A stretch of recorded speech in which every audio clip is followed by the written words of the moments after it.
जी sir, जिस तरह से कल नेता प्रतिपक्ष टीकाराम जूली कह रहे हैं कि राजस्थान सरकार पे कर्ज बढ़ा है पिछले 2 साल से, आप उपलब्धि बता रहे हैं। आज मुझे ध्यान आता है टीकाराम जी ने शायद पूरी तरह से ना बजट पढ़ा ना राज्य की आर्थिक स्थिति का अनुवाद किया। 13 में जब हम सरकार में आए थे 1,76,000 का करोड़ का घाटा था और 76,000 करोड़ का बिजली का घाटा था। जो हम 18 में गए तो हम सरप्लस का बजट उनको देके गए थे और 23 में आए तो फिर आपने नेगेटिव बजट दे करके हमें घाटे का बजट दिया था। बिजली का भी आपने घाटा दिया। इस राजस्थान की सरकार लगातार जहाँ कर संधारण के माध्यम से अपने आय को बढ़ाने को लग रही है, वित्तीय अनुशासन के आधार पर अपनी चीज़ों को बढ़ाने को लग रही है और एक एक करके विषयों को बढ़ाने का सबसे बड़ा उदाहरण है कि जूली साहब आप ईमानदार हैं तो इस बात का जवाब दे दीजिए। 5 साल तक जिस ERCP के प्रोजेक्ट के ऊपर आप राजनीति करते रहे उसी आर्थिक प्रबंधन के आधार पर इस सरकार ने ERCP का समझौता भी कर दिया, काम शुरू कर दिया। यमुना जल को लेकर के आप केवल 50 साल तक राजनीति कर रहे थे, सरकार ने समझौता किया, DPR बन रही है, काम शुरू हो जाएगा। लगातार 2 साल के कामों का अगर देखते हैं तो चाहे सड़कों का विषय होगा, बिजली का विषय होगा, पानी का विषय होगा, स्वास्थ्य का होगा, स्कूल का होगा, सब क्षेत्रों में काफ़ी अपेक्षा से अधिक प्रगति आगे बढ़ रही है। ये सारे कुशल आर्थिक प्रबंधन का अधिकार है।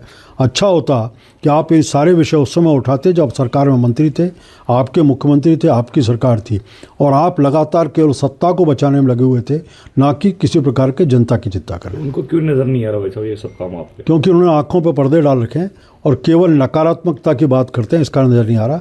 अभी मैं तो ये नहीं कहना चाहता हूँ, अगर वास्तव में ईमानदार हैं तो विधानसभा के आप विपक्ष के नेता हो, मैं मुख्यमंत्री जी से आग्रह करूंगा कि 5 साल बनाम 2 साल 2 दिन की बहस विधानसभा का सत्र जब भी हो इसी विषय बहस कर लें और जूली जी आपके आंकड़े लेके और राजस्थान सरकार के आंकड़ों के उस राजस्थान की सबसे बड़ी पंचायत में इस विषय पर चर्चा कर लीजिए। बस भाई मनरेगा का जो नाम बदलने की बात आ रही है उसको लेकर विरोध हो रहा है।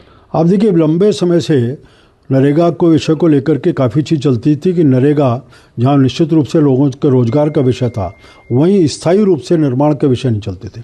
आज केंद्र सरकार ने नरेगा के काफ़ी सारी नीति कार्यक्रमों में परिवर्तन किया है, जहाँ रोजगार के दिनों को सुनिश्चित करने का काम किया।